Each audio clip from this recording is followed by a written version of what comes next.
Hello students, मैं हूं प्रशांत sir और आज मैं पढ़ाने वाला हूं आपको ग्रेविटेशन चैप्टर हम शुरू करने वाले हैं। ये चैप्टर बहुत ही जीरो लेवल से, बहुत ही बेसिक लेवल से मैं इसको शुरू करूंगा और हम अच्छे लेवल तक जाएंगे। इसमें थ्योरी भी होगा, क्वेश्चंस भी होगा, हम बहुत सारे कुछ डेरिवेशंस भी करेंगे, फार्मूला भी देखेंगे, लॉजिक देखेंगे, कॉन्सेप्ट देखेंगे और सवाल करेंगे। चलिए फटाफट हम लेक्चर को शुरू कर लेते हैं। जो हमारा चैप्टर है ग्रेविटेशन, इसमें हम क्या क्या पढ़ने वाले हैं पहले मैं आपको बता देता हूँ। चैप्टर में क्या क्या खास रहने वाला है। ग्रेविटेशन चैप्टर नीट के लिए, जेई के लिए, एडवांस के लिए भी काफी इंपॉर्टेंट होता है। नीट में लगभग 2 क्वेश्चन आते ही आते हैं। ठीक है, तो ग्रेविटेशन चैप्टर हमारा शुरू हो रहा है। ग्रेविटेशन क्लास 11th का है, क्लास 11th का ये चैप्टर है ग्रेविटेशन। नीट के लिए, जेई के लिए 2 क्वेश्चन आते हैं इसमें। तो पूरे आप इस सीरीज को आप देखेंगे, ग्रेविटेशन सीरीज को देखेंगे बिल्कुल जीरो लेवल से, जीरो से मैं आपको हीरो बनाने वाला हूं। तो पेशेंस के साथ थोड़ा इस वीडियो को आप देखेंगे। ठीक है, सबसे पहले हम क्या पढ़ेंगे, इसमें पढ़ेंगे इंट्रोडक्शन। इस चैप्टर का मैं करने वाला हूं इंट्रोडक्शन। इसके बाद हम लोग पढ़ेंगे यूनिवर्सल ऑफ ग्रेविटेशन पढ़ेंगे। हम लोग पढ़ेंगे यूनिवर्सल लॉ ऑफ ग्रेविटेशन पढ़ेंगे। इसके बाद हम लोग इसमें पढ़ेंगे acceleration due to gravity, acceleration due to gravity को देखेंगे। इसके बाद हम लोग पढ़ेंगे ग्रेविटेशनल फील्ड क्या होता है, ग्रेविटेशनल फील्ड क्या होता है। इसके बाद ग्रेविटेशनल पोटेंशियल को पढ़ेंगे, ग्रेविटेशनल पोटेंशियल को पढ़ेंगे। अगला टॉपिक होगा हमारा ग्रेविटेशनल पोटेंशियल एनर्जी को पढ़ेंगे। इसके बाद हम लोग पढ़ेंगे इसमें एस्केप वेलोसिटी को पढ़ेंगे, एस्केप वेलोसिटी को पढ़ेंगे। इसके बाद हम लोग पढ़ेंगे केपलर्स लॉ पढ़ेंगे, केपलर्स लॉ को पढ़ेंगे। Kepler's law of planetary motion, planetary motion को हम लोग पढ़ेंगे। इसके बाद हम लोग पढ़ेंगे सैटेलाइट के बारे में पढ़ेंगे, हम लोग सैटेलाइट के बारे में पढ़ेंगे। इसके बाद हम लोग जियो सैटेलाइट पढ़ेंगे, जियो सैटेलाइट पढ़ेंगे, जियो के बारे में पढ़ेंगे। जियो, लियो, मियो क्या होता है वो पढ़ाएंगे। और हम लास्ट में बीच में भी न्यूमेरिकल करेंगे और आगे भी हम लोग न्यूमेरिकल का 2 मैं सीरीज लेके चलूंगा। पूरा मैं न्यूमेरिकल बनाऊंगा आपको, न्यूमेरिकल्स। जिस न्यूमेरिकल में जेई के न्यूमेरिकल करवाऊंगा, नीट का करवाऊंगा, PYQ करेंगे हम लोग और कुछ अच्छे एडवांस के भी हम लोग क्वेश्चन देखेंगे। ठीक है, तो पहले मैं आपको इंट्रोडक्शन करवा देता हूँ चैप्टर में। एक बार फटाफट देख लेते हैं इस चैप्टर में आप क्या क्या पढ़ने वाले हैं, कैसा चैप्टर रहने वाला है। ठीक है, चलिए जैसा कि आप देख रहे हैं ग्रेविटेशन चैप्टर, आपने नाम सुना होगा, न्यूटन का नाम सबसे पहले आता है कि जो सेब या मान लो बॉल हमारे हाथ में है, तो बॉल ऊपर से गिरा, तो कोई भी चीज़ जब ऊपर से नीचे गिरती है ना, हमने बॉल ऊपर फेंका और इसको हम इजीली कैच कर लेते हैं। सारे चीज़ इसमें ही पढ़ेंगे। आपने ऐसा भी सवाल देखा होगा कि अगर मैं एक हाथ से बॉल को नीचे गिराऊं और एक हाथ से मैं मार्कर को नीचे गिराऊं, पहले कौन गिरेगा। ठीक है, इस सारे सवालों का जवाब इसमें मिलने वाला है। जो कोई भी बॉडी जब नीचे फॉल होती है ना, तो सभी पे ग्रेविटेशनल एक्सेलरेशन सेम लगता है, 9.8 मीटर पर सेकंड स्क्वायर से ही आता है। लेकिन अब डिपेंड करता है कौन सी बॉडी, एयर का जो एयर रेजिस्टेंस, एयर का जो प्रेशर है, कौन ज़्यादा लगाता है और कौन कम लगाता है, इससे बॉडी पहले कौन आएगी और बाद में कौन आएगी ये पता चलता है। बॉडी के मास पे डिपेंड नहीं करता है। ठीक है, ये सब कुछ हम इसी चैप्टर में पढ़ने वाले हैं। सेब जो गिरा न्यूटन के सर पे गिरा, तो खाया क्यों नहीं, आप परेशान हो जाते हैं। अगर न्यूटन सेब खा जाता तो इतना फिजिक्स आगे बढ़ता ही नहीं, ऐसा बिल्कुल ही गलत है। अगर न्यूटन साहब आपको बता दूं कि न्यूटन से पहले और बड़े साइंटिस्ट लोग इसमें रिसर्च कर रहे थे, सिर्फ न्यूटन का ही नाम नहीं आता है। हाँ, लेकिन इतना जरूर है कि न्यूटन साहब का नाम इसलिए हम लोग जानते हैं क्योंकि जो फोर्स का फॉर्मूला है F=G(m1m2/r²), इसके देने का जो काम है न्यूटन साहब का है। न्यूटन काफी एक जीनियस साइंटिस्ट है अपने टाइम का। तो हम इस चैप्टर का शुरू करते हैं। इस चैप्टर में बड़े सारे साइंटिस्ट का नाम हम रखने वाले हैं। सबसे पहला इंट्रोडक्शन जो हमारा टॉपिक है, इंट्रोडक्शन में पूरे टॉपिक को मैं एक बार बताने की मैं कोशिश कर रहा हूँ। ठीक है, पहला है universal law of gravitation. Gravitation का क्या लॉ है यूनिवर्स में? कोई भी चीज जब नीचे गिरती है तो ग्रेविटी क्या होता है, पहले तो आप ये जान लो कि ग्रेविटी क्या होती है। तो कोई चीज का जो खिंचाव होता है ना, उसी को हम क्या बोलते हैं? ग्रेविटी बोलते हैं। जैसे मैंने बॉल ऊपर फेंका तो बॉल ऊपर नहीं गया, नीचे ही आ रहा है। ये जो खिंचाव है ना, इसी को हम क्या बोलते हैं? ग्रेविटी बोलते हैं। और इसी ग्रेविटी के बारे में जो विशेष चीज आपको पढ़ना है, पूरा फिनोमिना पढ़ना है, प्रॉपर्टीज पढ़ना है, इस चैप्टर का नाम क्या बन गया? ग्रेविटेशन बन गया। तो उम्मीद है आप ग्रेविटी और ग्रेविटेशन आप समझ गए। अगला टॉपिक है यूनिवर्सल ऑफ ग्रेविटेशन। इसके लिए यूनिवर्सल ऑफ ग्रेविटेशन का जो फॉर्मूला बनता है F बराबर G m1 m2 by r का स्क्वायर। इस फॉर्मूला में G की जो वैल्यू है ना, वो देते हैं कैवेंडिश। इस G को बोलते हैं हम लोग यूनिवर्सल ग्रेविटेशनल कांस्टेंट बोलते हैं। मतलब इस G की वैल्यू पूरे यूनिवर्स के लिए सेम है। अब इस G का वैल्यू बताने वाला साइंटिस्ट का नाम है कैवेंडिश, हेनरी कैवेंडिश ने बताया साहब। हेनरी कैवेंडिश साहब चले थे अर्थ की डेंसिटी को खोजने के लिए, लेकिन अर्थ की डेंसिटी खोजते खोजते ना उनको पता चल गया जी, वो अपने लैब में 2 शीशे का बॉल, ग्लास का बॉल रखे थे और उसके साथ वो खेल रहे थे, मतलब साइंटिफिक एक्सपेरिमेंट कर रहे थे। तो वहां से उनको पता चल गया कि जी की वैल्यू, और हर प्लानिट के लिए उन्होंने बोला जी की वैल्यू है 6.67 × 10⁻11 न्यूटन मीटर स्क्वायर पर केजी का होता है।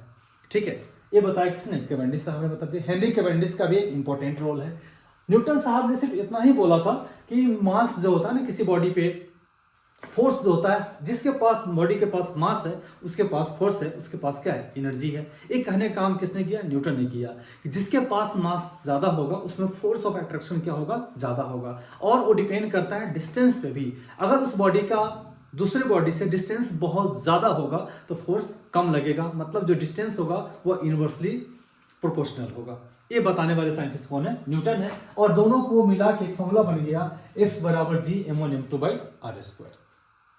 ये पढ़ेंगे हम लोग यूनिवर्सल लॉ ऑफ ग्रेविटेशन में। इसके बाद है acceleration due to gravity. Acceleration मतलब वही खिंचाव। एक्सेलरेशन आपको पता है change in velocity with respect to time is known as, हम क्या बोलते हैं? एक्सेलरेशन। आपको मालूम होगा कोई भी चीज अब नीचे से हम ऊपर फेंकते हैं ना, तो इसका एक्सेलरेशन धीरे धीरे क्या होता है? कम होने लगता है।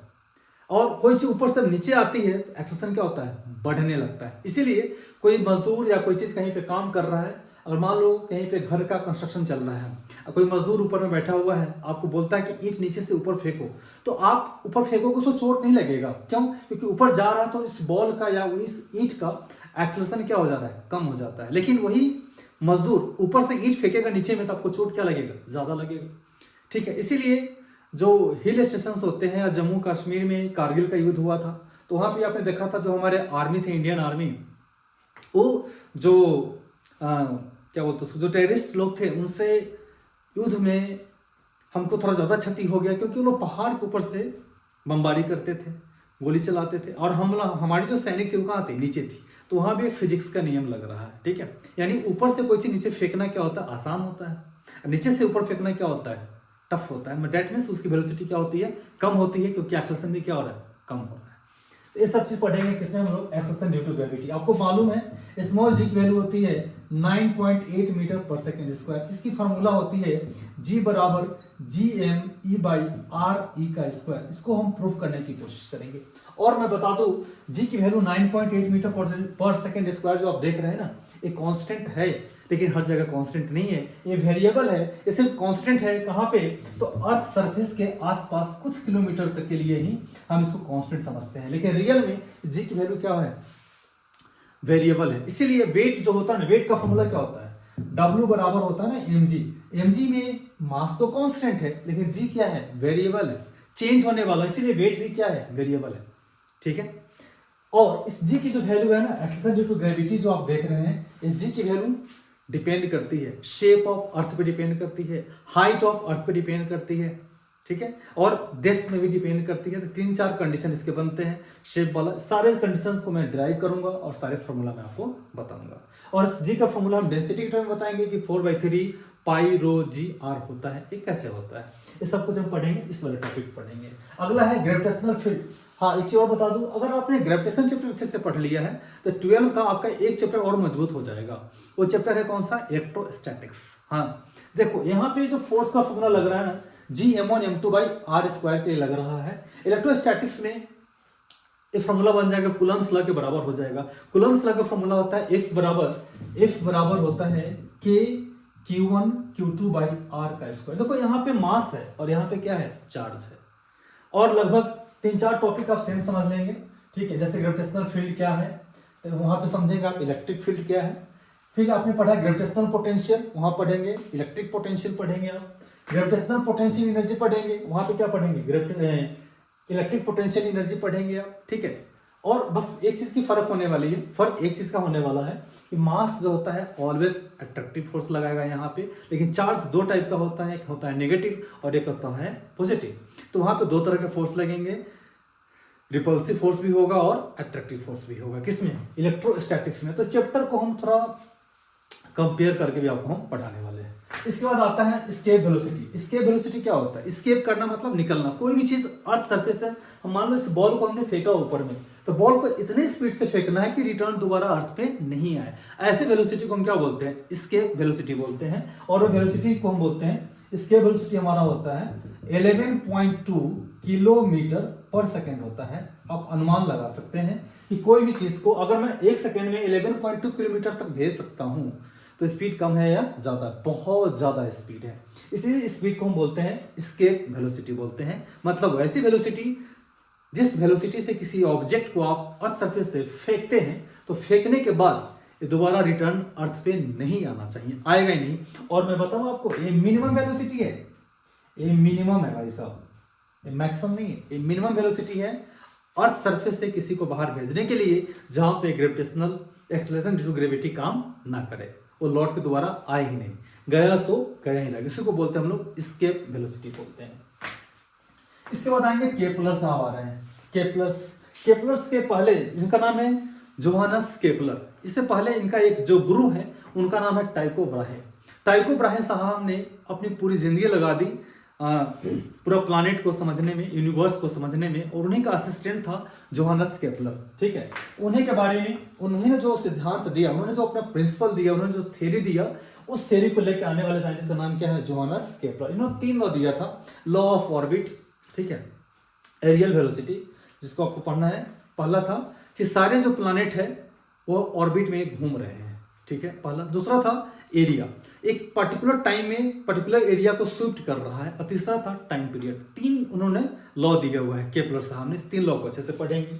इसके आगे हमको पढ़ना है सैटेलाइट के बारे में। अभी हम अर्थ पे हैं और अर्थ से हम पहुंचेंगे कहाँ पे, सैटेलाइट पे। सैटेलाइट कैसे वर्क करता है, ठीक है, जियो क्या है, लियो क्या है, मियो क्या है, तमाम चीजें हम समझेंगे। सैटेलाइट ऊपर में है, वहां पे कितने सारे सैटेलाइट्स है, पहले सैटेलाइट कौन गया, उसके रोटेशन क्या है, ऑर्बिटल वेलोसिटी हम कैसे निकाल सकते हैं सैटेलाइट का, 7.8 किलोमीटर पर सेकंड होता है, ठीक है। जियो सैटेलाइट, जियो हम क्यों बोलते हैं, ठीक है। आपका जो घर पे टीवी का एंटीना है, क्या उसको आप रोज घुमाते हैं, नहीं, एक बार फिक्स कर देते हैं। अर्थ तो हमारी घूम रही है, फिर हम एंटीना को क्यों नहीं घुमाते हैं। इस सारे तमाम सवालों का जवाब आपको इधर मिलने वाला है। और बाद में फिर करेंगे न्यूमेरिकल करेंगे, जेई के, नीट के और एडवांस के भी कुछ क्वेश्चंस करेंगे। तो इस वीडियो को पूरा देखिएगा। हो सकता है वीडियो आज का बड़ा बन जाए, बट आज हम इंट्रोडक्शन ही कर रहे हैं, तो अभी मैं शुरू करता हूं। In this universe each body attracts other body because all bodies have मास। इसी स्टेटमेंट को न्यूटन साहब वेरीफाई किए। न्यूटन ने कहे, आपको पता होता है न्यूटन के बारे में, न्यूटन का पूरा नाम है सर आइजैक न्यूटन, जिनका जन्म हुआ था 1642 में और इनका देहांत हो गया 1727 में। जिस साल इनका जन्म हुआ है उस साल गैलीलियो गैलीलाई का देहांत हुआ है, ये आप याद रखेंगे।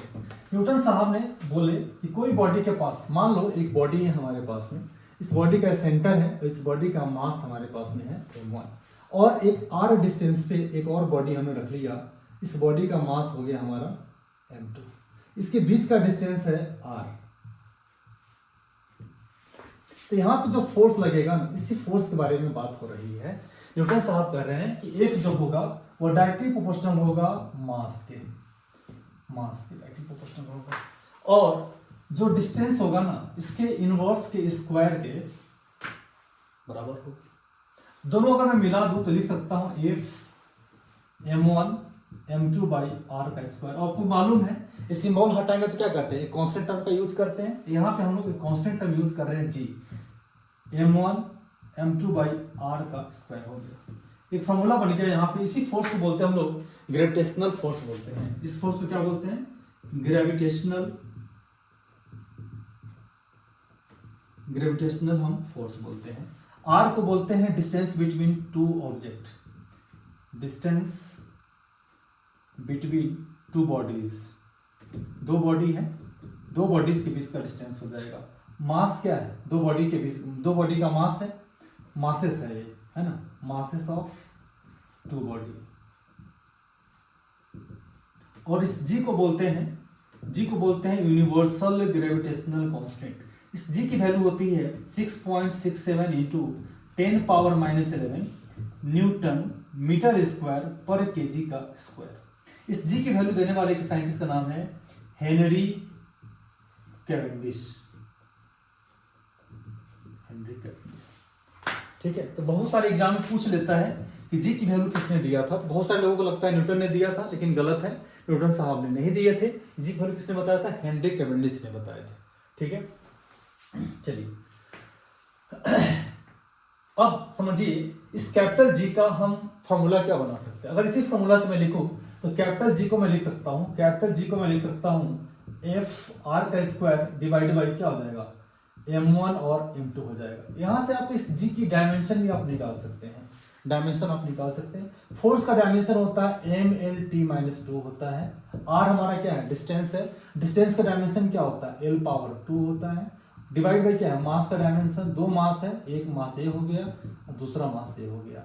एक मास क्या हो गया, कैंसिल हो गया। और डायमेंशन लिख सकते हो m पावर -1, l पावर 1 और l पावर कितना है 2 हो जाएगा, l पावर 3 और t पावर -2। आप यहां से कैपिटल जी का डायमेंशन भी निकाल सकते हैं। कभी कभी कैपिटल जी और जो कूलम्ब फोर्स है ना उसके बीच रेशियो भी पूछ लेता है, डायमेंशन का रेशियो क्या है, आप वहां से निकाल सकते हैं। नीट के एग्जाम में पूछे हुआ है, जेई वाला भी पूछे हुआ है, तो आप ध्यान रखेंगे। इस जी का हमने डायमेंशन आपको बता दिया। आप इसका यूनिट यहाँ देख रहे हैं, यूनिट भी लिखा हुआ है, मैं लिख देता हूँ यूनिट इसका। अगर मैं यूनिट की बात करूँ, ऐसा यूनिट की बात करूँ तो ये बन जाएगा न्यूटन मीटर स्क्वायर पर केजी का स्क्वायर, इसका यूनिट बन गया। फोर्स का यूनिट क्या बन जाता है, न्यूटन, डिस्टेंस का मीटर स्क्वायर, मास का क्या हो जाएगा, केजी का स्क्वायर। इसका ये यूनिट आ गया और इसका क्या आ गया, डायमेंशन आ गया। जी का एक फॉर्मूला हो गया और एफ का एक फॉर्मूला हो गया। ठीक है, अब इसकी हम कुछ प्रॉपर्टी को देख लेते हैं, ये किस टाइप का फोर्स होता है। ठीक है, चलो इसकी प्रॉपर्टी को देखते हैं। सबसे पहली बात इसकी हम कुछ प्रॉपर्टीज देखते हैं इस फोर्स के बारे में।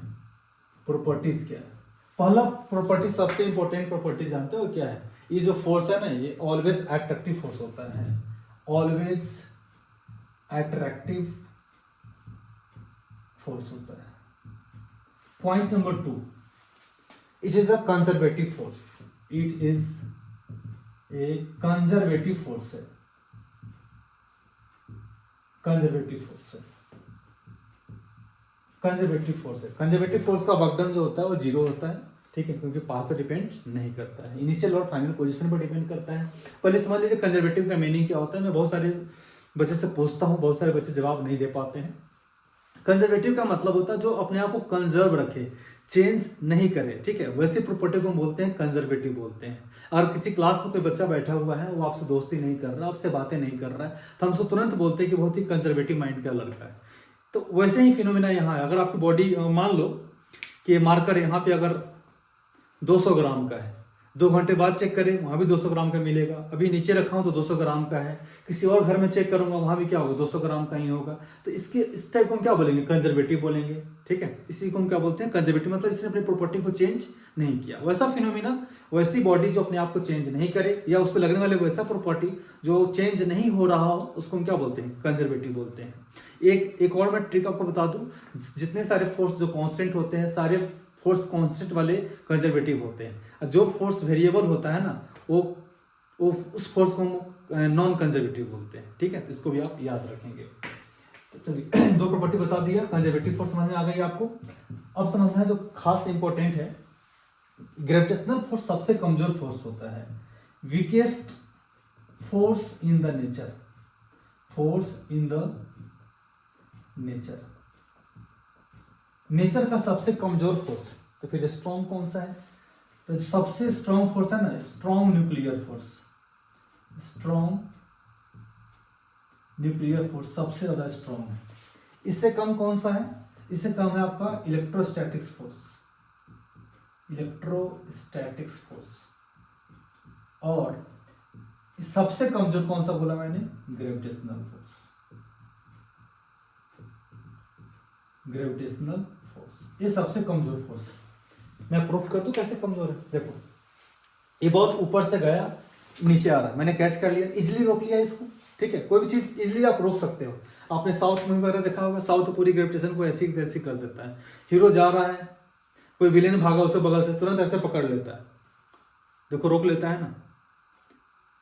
या कोई नीचे गिर रही है, उसको तुरंत कैच कर लेता है, रोक लेता है। यही क्या है? ग्रेविटेशनल फोर्स है, सबसे कमजोर फोर्स है। इतना आप नोट कर लीजिए इसको आप।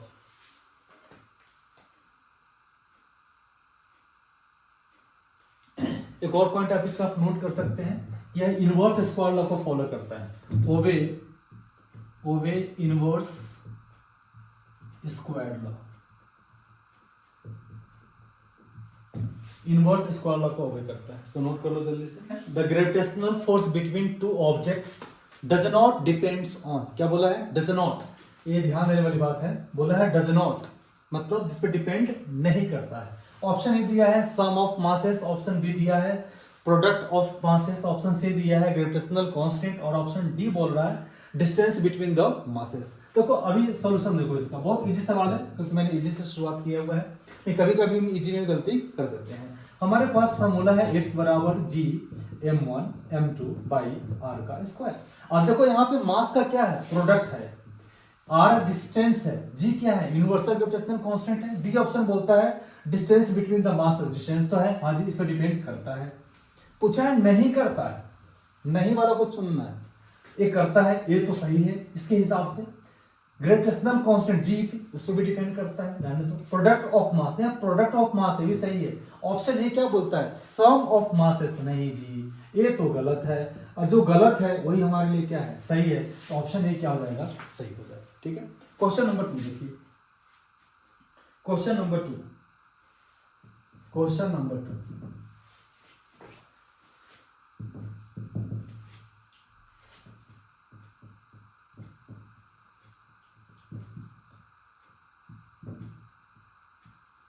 मास m इज डिवाइडेड, ये JEE का पूछा हुआ क्वेश्चन है, एक अच्छा क्वेश्चन है।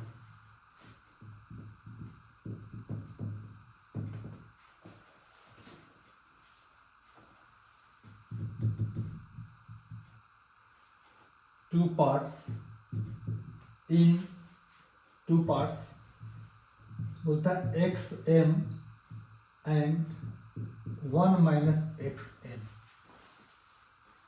for a given separation,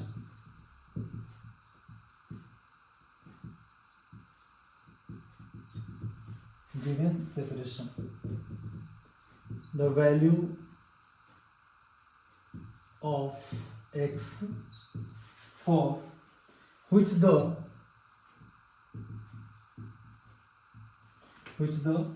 gravitational attraction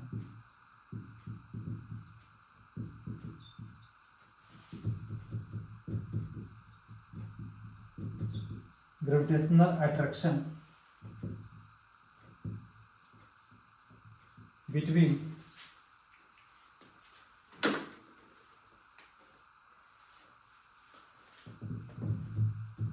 the two pieces becomes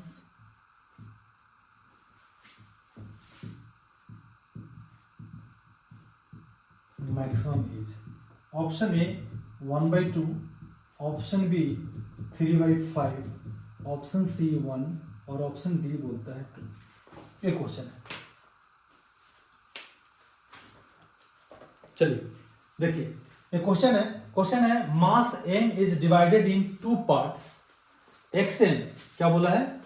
xm and दूसरा पार्ट क्या बोलता है? 1 minus xm for a given separation the value of x for which the gravitational attraction becomes the two pieces becomes a maximum is।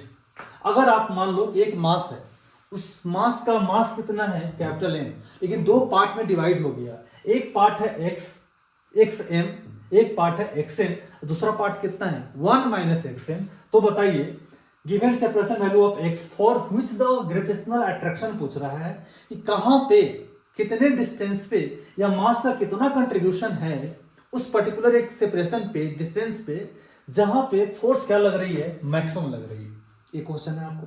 तो हमारे पास जो formula है solution देखेंगे, जो हमारे पास फॉर्मूला है उसका हम यूज करेंगे। ऑप्शन दिया था 1/2, 3/5, 1 और 2। देखते हैं कौन सा ऑप्शन आता है। हमारे पास गिवन क्या क्या हो देख लीजिए। आपके पास गिवन है m1 गिवन है x कैपिटल M, आपके पास m2 गिवन है कितना 1 minus x into capital M given है। डिस्टेंस बोलता है r गिवन है आपको, r ही हम अभी लेके चल रहे हैं। और बोलता है कि दोनों के बीच जो फोर्स लगेगा ना टू पीसेस के लिए वो क्या होना चाहिए मैक्सिमम होना चाहिए। मतलब कि df बाई dx की वैल्यू ये बोला है मैक्सिमम, और कहीं पे df बाई dx की वैल्यू मैक्सिमम है, इसका मतलब है ये क्या होना चाहिए 0 होना चाहिए। ये हमारा कंसेप्ट है, ठीक है इतना। अब आपको फॉर्मूला यूज करना है, फोर्स का फॉर्मूला यूज करना है, फोर्स का फॉर्मूला यूज करना है। क्या formula g m1 m2 by distance r का स्क्वायर।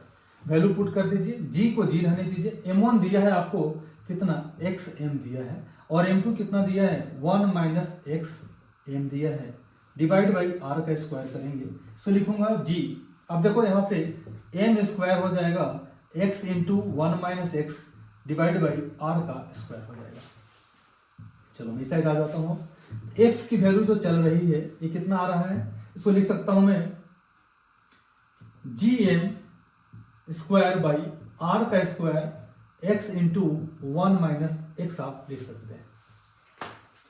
बोलता है कि फोर्स क्या होना चाहिए मैक्सिमम होना चाहिए एक पर्टिकुलर डिस्टेंस के लिए। तो हम यहाँ पे लिख सकते हैं df बाई dx की जो वैल्यू आएगी वो क्या आना है 0 आना है। तो हम यहाँ लिखेंगे d बाई dx के लिए हम लिखेंगे फोर्स की वैल्यू पुट कर दीजिए gm square divide by r square into x 1 minus x हो गया, बराबर क्या आना चाहिए 0 आना चाहिए। अब देखो डिस्टेंस बोलता है r है, r एक पर्टिकुलर डिस्टेंस है जहां पे फोर्स दो डिस्ट्रीब्यूशन मास को डिस्ट्रीब्यूट करने के बाद x की वैल्यू पूछ रहा है, बताओ कितना होगा, ठीक है। जहां पे फोर्स क्या मिलेगा मैक्सिमम मिलेगा, ठीक है। इसको आपको चेक करना है। तो मैं अब क्या करूंगा सिंपल, ये तो कांस्टेंट वाली वैल्यू हो गई, यहाँ लिखूंगा मैं d बाई dx, ये हो जाएगा कितना इसको तोड़ लेते हैं x इंटू 1 माइनस एक्स बराबर क्या हो गया 0। ये लिखूंगा d बाई dx हो गया, और ये हो जाएगा x माइनस एक्स स्क्वायर बराबर क्या हो गया 0 हो गया। अब मैं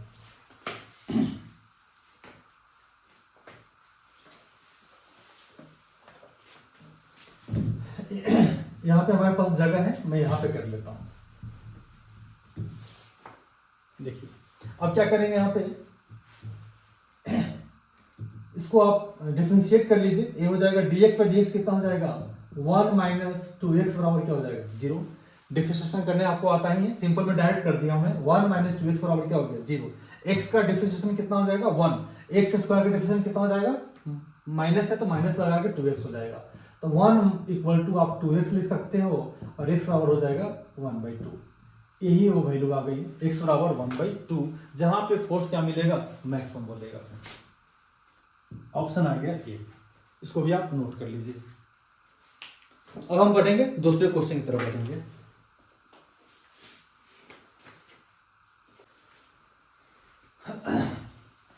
चलिए अभी जो हमारा क्वेश्चन है 3 identical point masses each of mass 1 kg। Question पढ़ के मुझे पता चल रहा है गिवन में, गिवन क्या हो देख लीजिए 3 आइडेंटिकल मतलब 3 जो है ना आइडेंटिकल पॉइंट मास है, सबका मास क्या है सेम है। आइडेंटिकल का मतलब होता है एक जैसा, तो मास बोलता है कि इसका 1 kg है, ठीक है भाई। लाई इन द XY प्लेन, मतलब तीनों लाई कर रहा है किसमें एक XY प्लेन में लाई कर रहा है, ये x हो गया और ये y हो गया XY प्लेन। आगे पढ़ेंगे इसका कोऑर्डिनेट दिया है, एक जो मास है उसका कोऑर्डिनेट है 0 0, दूसरा कोऑर्डिनेट है 0, 0.2 मीटर, और तीसरा है थर्ड है 0.2 मीटर, 0। The net gravitational force on the mass at the origin, जो मास ओरिजिन पे है उस पर कितना नेट फोर्स लग रहा है आपको वो बताना है। ठीक है, 4 ऑप्शन आपके सामने दिया हुआ है। जेई का एग्जाम का ये क्वेश्चन है, जेई में पूछा हुआ क्वेश्चन है, आप देखेंगे। सबसे पहले बोलता है ओरिजिन पे एक मास है जिसका कोऑर्डिनेट दिया है 0 0, मतलब यहाँ पे एक्स एक्सिस और वाई एक्सिस दोनों क्या हो गया, 0 हो गया।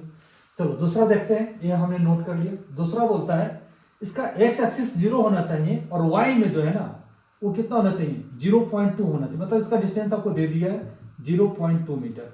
ये मास आपका बी हो गया, इस मास का नाम आप ए कर लीजिए, और एक सी पे दिए हुआ है, यहाँ पे मास मान लीजिए। इसका कोऑर्डिनेट दिया है, एक्स में कितना दिया है 0.2 दिया है, और वाई वाला एक्सिस क्या है 0 है। ठीक है, तो इस ओरिजिन पे इस पे कितना मास लगा आपको मालूम होना चाहिए। आपको पता है जब इस दोनों बॉडी के बीच में फोर्स लगेगा एक्स एक्सिस में, इसमें जो हम लोग कंपोनेंट लेते हैं एक्स का क्या होता है आई कैप, और वाई के लिए कौन सा कैप लेते हैं, जे कैप लेते हैं। अगर यहाँ पे जेड एक्सिस होता तो कौन सा कैप लेते, के लेते। ठीक है, मास आपको दिया है, डिस्टेंस भी दिया है, इसके बीच का डिस्टेंस हो जाएगा 0.2 और इसके बीच का भी डिस्टेंस हो जाएगा 0.2 मीटर। अब सवाल आप बना सकते हैं।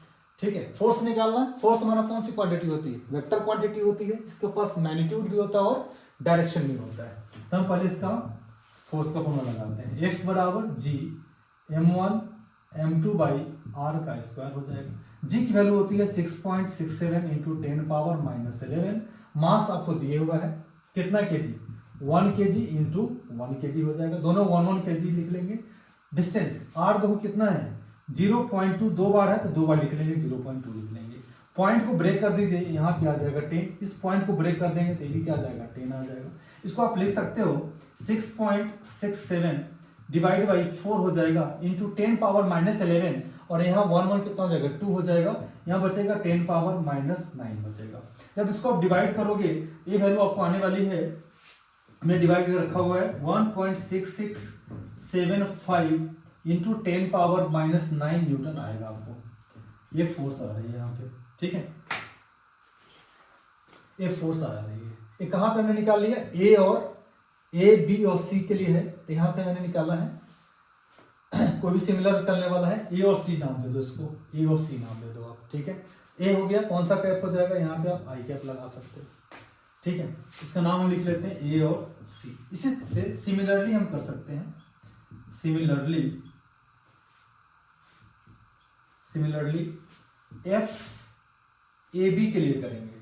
यहाँ भी सेम फोर्स है ना, सेम फोर्स ही आने वाला है 1.6675 इंटू 10 पावर -9 न्यूटन, और ये ऊपर में लग रहा है, वर्टिकल लग रहा है, तो कौन सा हो जाएगा, जे कैप हो जाएगा। अब आपको क्या करना है, हमने दोनों को वेक्टर सम में लिख दिया है, आपको आई और जे के टर्म में लिखना है, दोनों को आप ऐड कर दीजिए, आपको एफ नेट फोर्स निकालना है। एफ नेट क्या करेंगे, दोनों फोर्स को ऐड कर देंगे, 1.6675 10 पावर -9 आई कैप प्लस हो जाएगा 1.6675 10 पावर -9, और ये हो जाएगा जे कैप। दोनों से कॉमन ले लीजिए, 1.6675 10 पावर -9 मैंने कॉमन ले लिया, ये बचा आई कैप प्लस जे कैप। ये हमारा एफ नेट का डायरेक्ट हमारा आंसर आ गया। ओरिजिन के बेस पे इतना फोर्स लग रहा है, ऑप्शन कौन सा मैच कर रहा है, ऑप्शन ए मैच कर रहा है। नोट कर लीजिए इसको। Particle of mass m, 2m, 3m and 4m are kept in sequence, एक सीक्वेंस में रखा गया है at the corner of a square of side A, जिसका साइड कितना है A है। The magnitude of gravitational force, क्या पूछा है, magnitude of gravitational force acting on a particle of mass m placed at the center of the square will be। तो पहले आपको डायग्राम ड्रा करना पड़ेगा। फिजिक्स में क्वेश्चन बनाना आसान होता है, अगर आप क्वेश्चन समझ गए ना फिर सवाल आपसे बन जाता है। आपको इंग्लिश कितना आता है वो इंपॉर्टेंट नहीं है, आप इस लैंग्वेज को कितना समझते हैं ना ये बहुत इंपॉर्टेंट है। ठीक है, चलो इसका हम सॉल्यूशन देखते हैं। सबसे पहले हम एक स्क्वायर ड्रा कर लेते हैं। हमने एक स्क्वायर ड्रा कर लिया, सबका साइड बोलता है ए है, ए है, ए बोलता है। एक सीक्वेंस में चलो, सबका कॉर्नर का नाम लिख लो, A B C and D. बोलता है ए पे मास कितना दिया है, एम दिया है, यहाँ पे मास रखना है आपको 2m रखना है, ये हम मास रख रहे हैं। यहाँ पे मास कितना दिया है 3m दिया है, और डी के पास बोलता है 4m मास है, और इसके सेंटर में एक मास है जो कितना है m है, ठीक है कितना। अगर मैं इसका डायगोनल निकाल लूं और डायगोनल को आधा कर दूं, इस डिस्टेंस को मैं यहाँ पे x बोल रहा हूं, और ये होता है a/√2 आएगा, ठीक है। मैं डायरेक्ट वैल्यू लिख देता हूँ, आप चाहे तो निकाल लेंगे, बिकॉज मैग्नीट्यूड पूछा है तो रिजल्टेंट आपको निकालना ही पड़ेगा। चलिए, तो फोर्स का फॉर्मूला आपको मालूम हो गया, ठीक है। सारे मास आपको गिवन है। फोर्स का फॉर्मूला क्या होता है, G(m1m2/r²), ठीक है। अभी मैं r ही समझ रहा हूँ, बाद में उसको मैं रिप्लेस कर लूंगा, ठीक है। अभी आप डिस्टेंस में r ही समझ रहा हूँ। ये हमारा फोर्स का फॉर्मूला होगा। आपको Fa निकालना है ना, Fa का फॉर्मूला क्या बन जाएगा, G मास m है, दूसरा मास भी कितना है m है, डिवाइड बाई क्या हो जाएगा, डिस्टेंस में अभी r ही समझ रहा हूँ, r को मैं बाद में क्या करूंगा, रिप्लेस कर लूंगा। तो Gmm बाई क्या हो जाएगा r², डिस्टेंस में अभी r ही रखता हूं, ठीक है, r², ये हो जाएगा Gm² बाई r², ठीक है। अब मैं FB की बात करूं, AB क्या हो जाएगा, AB फोर्स यहाँ पे है, तो ये हो जाएगा m2m बाई r², ये हो गया कितना, ये हो गया आपका 2Gm² बाई r²। अब देखो Gm² बाई r² क्या है, इसको मैं f बोल रहा हूँ, इसको मैं 2f बोल दूंगा। इसी तरीके से सबका लिखेंगे, आप c का लिखेंगे ये हो जाएगा 3f हो जाएगा, और fd का लिखेंगे ये आपको कितना आ जाएगा 4f आ जाएगा। अब आपको नेट फोर्स निकालना है, सारे फोर्स को आप ऐड करेंगे, ठीक है। नेट फोर्स निकालना है, किस पे निकालना है, सेंटर पे निकालना है। मैं यहाँ नेट फोर्स m के लिए निकाल रहा हूँ, m के लिए।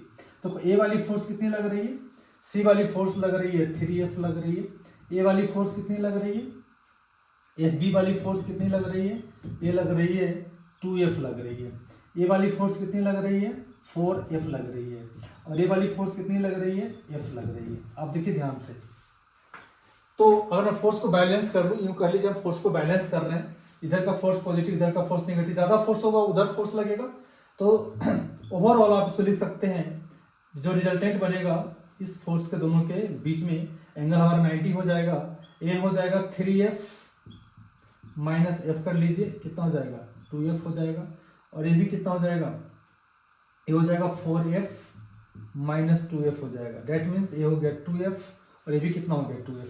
इस दोनों के बीच का एंगल जो बनेगा वो कितना बन जाएगा 90 बन जाएगा। दोनों का आप f नेट निकाल लीजिए, रिजल्टेंट निकालना है, इसी को रिजल्टेंट निकालना है। यहाँ लिखेंगे हम लोग f नेट बराबर क्या हो जाएगा, √2f का स्क्वायर कर लीजिए प्लस 2f का स्क्वायर कर लीजिए, तो 4f का स्क्वायर हो जाएगा। यहाँ पे आप स्क्वायर कर लीजिए, दोनों का स्क्वायर कर लीजिए आप यहाँ पे, और यहाँ लिख लेंगे 90 डिग्री लगाएंगे, प्लस हो जाएगा 2 इंटू 2f इंटू 2f हो जाएगा, और कॉस कितना होता है 90, और कॉस 90 कितना होता है 0, ये पूरा टर्म क्या हो जाएगा 0। तो एफ नेट जो यहाँ पे बन के आएगा, ये आप बन के आएगा 4f का स्क्वायर प्लस 4f का स्क्वायर, कितना लिखेंगे हम लोग, लिखेंगे √f का स्क्वायर लिखेंगे, तो f का स्क्वायर कितना हो जाएगा f बार हो जाएगा, और 8 को आप लिख सकते हो कितना, इसको मैं लिख सकता हूँ 8 को कितना लिखूंगा 4 2 जा 8 होता है, 2√2 लिखेंगे, 2√2f लिखेंगे।